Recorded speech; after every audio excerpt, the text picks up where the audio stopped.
جناب اسپیکر، ابھی مولانا فضل الرحمان صاحب نے مدرسے اور مسجد کی ایک منتقلی کے بارے میں بات کی. کل میں نے فلور آف دی ہاؤس پوری ڈیٹیلز بیان کی. اس سے پہلے مولانا غفور حیدری صاحب کے پاس آج سے 3 دن پہلے رات میٹنگ ہوئی.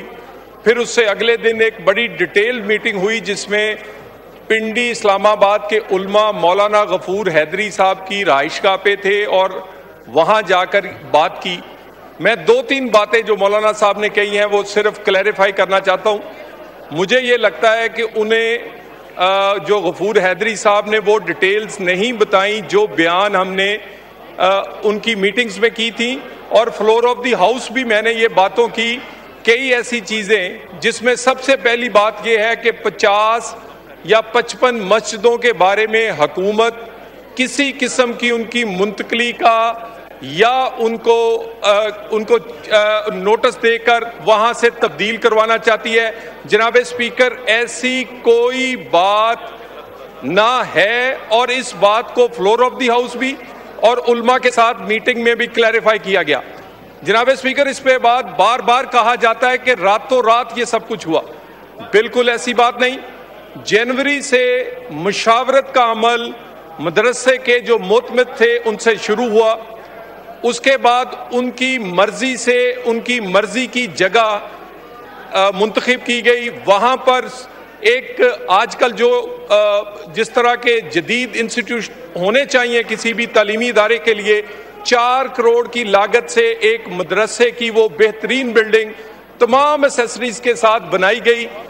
جب وہ جولائی میں مکمل ہوئی تو جولائی کے آخری ہفتے میں وہاں سے 185 طلبہ، ان کے منتظم، ان کے اساتذہ خود شفٹ ہوئے اور شفٹ ہوتے ہوئے انہیں کہا گیا کہ وہ وہاں سے کوئی بھی چیز لے جانا چاہتے ہیں جس میں انہوں نے ہر کارآمد چیز وہ کوئی دروازے تھے، کھڑکیاں تھیں، کوئی پنکھے تھے، وہ لے کر گئے ساتھ کو. اس کے بعد جب اس کو منہدم کرنے کا آغاز کیا گیا تو جناب اسپیکر ایک بڑی اہم بات کی طرف میں نشاندہی کر رہا ہوں کہ اس موقع پہ علماء کرام موجود تھے اور اس کے بعد وہ وہاں سے منہدم کرنے کے بعد جس احترام کے ساتھ کسی مدرسے یا مسجد کو منتقل کیا جا سکتا ہے ان تمام پیرامیٹرز کا خیال کرتے ہوئے وہ علماء کی موجودگی میں وہ سارا عمل کیا گیا. اس کے بعد یہ والا معاملہ جو ہے، جو اس وقت ان کو جگہ دی گئی ہے، جو بلڈنگ بنا کے دی گئی ہے، یہ سارے کا سارا عمل 8 مہینے سے مشاورت میں ہوا. نہ راتوں رات ہوا، نہ بغیر مشاورت کے ہوا، نہ اس میں جو ایک مدرسے اور مسجد کا احترام ہے اس کو پورے کا پورا ملحوظ خاطر رکھا گیا. اور جناب اسپیکر، پرائم منسٹر سے لے کر یہ نیچے تک حکومت یہ بالکل کسی کے بھی جو مذہبی معاملات ہیں ان کا احترام، ان کے لیے آسانیاں پیدا کرنا اور وہ ہر فرقے اور ہر مذہب کے لیے جو پاکستان کے آئین میں دیا گیا ہے اسی مطابق ایک ایک قدم اٹھایا جاتا ہے. اور مذہبی معاملات میں تو ہم بہت ہی محتاط ہیں. تو میری گزارش یہ ہے کہ مولانا صاحب کو بریف نہیں کیا. عصر کے بعد تک، مغرب تک ہم آپ کے پاس حاضر ہوتے ہیں. اس معاملے کو انشاءاللہ تعالی کسی کے جذبات کو ٹھیس پہنچائے بغیر یہ ہماری ذمہ داری ہے اور ہم نے پہلے بھی ادا کی ہے. اسے مزید اس میں کوئی کمی کوتاہی ہوگی تو وہ اس کو ٹھیک کر کے یہ ادا کریں گے. جی سید نوید قمر صاحب یہ پہلے یہ کر لیں، یہ ریزولوشن کر لیں 14 اگست کے حوالے سے. حیدری صاحب آپ نے ابھی آپ بات کیجئے گا، میں یہ ریزولوشن موو کرا لوں. نوید صاحب ریزولوشن موو، نوید صاحب موشن موو کیجئے. میں آپ کو دیتا ہوں، مجھے پتہ ہے آپ کو بھی دیتے ہیں. 1 سیکنڈ لگے گا اب بھی یہ ریزولوشن ہو جائے، میرے سے بیٹھا نہیں.